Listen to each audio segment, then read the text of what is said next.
गुरु अमरदास महाराज जी नूं एक पंडित ने जदों गुरु नहीं सी बने तो महाराज दे चरण वेख के ना उहदे कोल भी विद्या ज्ञान सी। जदों महाराज 20 साल लगातार अपने पिता दे थां ते रीत निभाउंदे रहे, कुंभ दे मेले ते जाना, हरिद्वार जाना, इलाहाबाद त्रिवेणी संगम, साधुओं की सेवा करनी, तो 20 साल गुरु अमरदास महाराज जाते रहे। इन्हां सालों के दौरान एक पंडित नाल इन्हां दा प्यार पै गया, उहदे घर ही रहना। दुर्गो पंडित उहदा नाम है, दुर्गा दास। एक दिन महाराज उन्होंने घर आराम कर रहे सन ते पंडित बड़ी गौर नाल महाराज दे पैर वल वेखण लगा। तो सतगुरु जी दे जदों सज्जे पैर विच गौर नाल वेखिया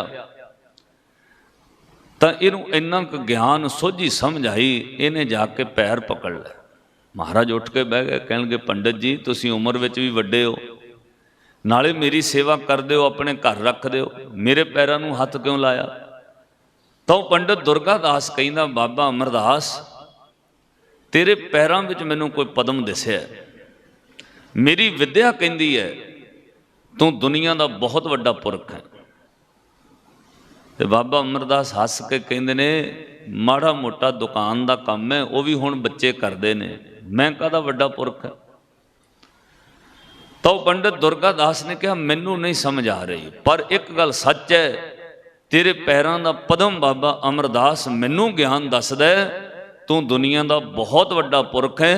जाते इस धरती ते तैनू लोग अवतारी पुरुष करके मत्था टेकणगे, जा तू बादशाह बनेगा किसी रियासत का, तैनू राज मिलना है, बहुत दुनिया तेरे अगे झुकनी है। तो बाबे अमरदास ने कहा, पंडित जी आ चिट्टा दाड़ा वेख रहे हो, 60 साल की उम्र हो गई, हुण मैं कदों बादशाह बनना, कदों मेरे अगे लोग झुकणगे, क्यों मजाक करते हो? पंडित दुर्गा दास ने अखां भर के कहा, नहीं बाबा अमरदास ये तो नहीं मैनू पता कि कदों ते की होना है, पर मैनू जो दिसिया मैं कह दिता। खैर वो कहानी फिर बरत गई। उस साल वापस आए, रस्ते विच एक साधु मिलिया, उन्हें पूछ लिया, गुरु भी धारण किया? तो बाबे अमरदास जी ने कहा, नहीं गुरु तो नहीं अजे धारण किया, गुरु जरूरी हुंदा है। तो उस साधु ने जिहड़ा पानी का गिलास भोजन की थाली लई सी सुट दिती, कहण लगे, तेरे हथों भोजन लैके नगुरे दे हथों मेरा जप दा भंग हो गया। बाबा अमरदास वो 60 साल की उम्र हो गई, गुरु नहीं बनाया जे, 60 साल तो उम्र टप गई, नगुरा घूमदा। तो साधु का क्या बोल मन नूं चोट लगी, घर जाके सोचते रहे, नींद ना आई, गुरु कित्थों लभा, बुढ़ा हो गया, हुण गुरु किहड़ा मिलेगा। तो रात सारी इस तरह सोचदे लंघ गई, नींद ना पई, सिर भारा सी। उठे घरों, सवेरे अमृत वेले उठ के बाहर निकल गए, चलो बाहर खेतों वाल घुम आवां, थोड़ा मन होदर पवे। तो चिंता विच डुबे जदों घर तो निकले, अपने भरा दे घर दे लागों लंघे, कन्नां विच आवाज़ पई, उत्थे कदम रुक गए। इन्नी मिठी आवाज़, इन्ने प्यार नाल कोई पढ़ रहा है, ते बड़ी मिठी आवाज़ वो कन्नां विच पै रही सी कि भया मनूर कंचन फिर होवे, जे गुर मिलै तनेहा, एक नाम अमृत ओ देवै, तो नानक तृष्ट सदेहा, भया मनूर कंचन फिर होवे। तो सौखे सौखे जे अर्थ समझ आए। जेड़ा लोहा मनूर हो जाए, कुआड़ हो जाए, बेकार लोग सुट देन, जे किते वो लोहा पारस नाल जुड़ जाए, वो लोहा सोना हो जाता है। अंदरों मन ने कहा, अमरदास बुढ़ा ते हो गए, हुण काहदा काम है तेरा, पर जे किते गुरु मिल जाए तो मनूर लोहा भी जे पारस नाल छू के सोना हो सकता है, तेरे भी भाग बदल सकते ने। वो आवाज़ बंद हो गई तो मन बड़ा तड़फिया, दरवाजा खड़काया अपने भरा दे घर दा। तो भरा दी नूंह ने दरवाजा खोलिया, पैरी हथ लाया, पिता जी इन्ने सुख दे? कहणगे, बेटा ये तू गा रही सी शब्द? उन्होंने कहा, हाँ पिता जी, दुध रिड़कदियां मैं ही गा रही सी बाणी। तो पूछया किस दी है? कहण लगे, गुरु नानक देव महाराज। ਤੇ ਕਿਹਾ मैं उन्हां कोल जाना है, मैनू दर्शन कराओ कित्थे रहिंदे ने। वो बीबी ने गल कही, पिता जी हुण ते गुरु नानक साहब सचखंड भयाना कर गए, उन्हां दी जगह ते खडूर साहब मेरे पिता गुरु अंगद देव जी रहिंदे ने। तां चले गए। फिर मन मार के उत्थे सेवा की। और जाण दी एक जुगत वेखियो, जिदण गए प्रिंसीपल सतवीर सिंह जी लिखते लैन विच लग गए दर्शन करन। तो गुरु अंगद देव महाराज ने तखत तो बैठिया वेख लिया, साडा कुड़म आया है, कुड़म लगते ने। तो महाराज ने मत्था टेकण वालियां नूं रोक दिता। आप तखत तो उठे, उतर के प्यार नाल अगे गए, हथ जोड़ के कहा, जी तुसी कतार विच क्यों खलोते हो, इधर आओ, तुसी ते रिश्तेदार हो साडे, तुसी ते कुड़म हो। ये तो संगत वाले प्यार वाले सिख कतार विच ने, कुड़म इस तरह नहीं आउंदे कतारां विच, कुड़म नूं सीधा आके मिलना चाहिए, रिश्तेदार हो। ये तो असीं सिखां वास्ते गुरु हां। ते बाबे अमरदास का मन किन्ना जाग गया होएगा। उन्हें हथ जोड़ के कहा, पातशाह जिदण मैं कुड़म बन के आया सी, उदण मैं मिलनी भी कीती तुहाडे नाल, अपने भतीजे नूं विआह के लैके गए। महाराज अज मैं कुड़म बन के नहीं आया, अज मैं सेवक बन के आया, मैनू लैन विच ही खड़ा रहन दिओ, कतार विच ही खड़े रहन दिओ, अज मैं सेवक बन के आया।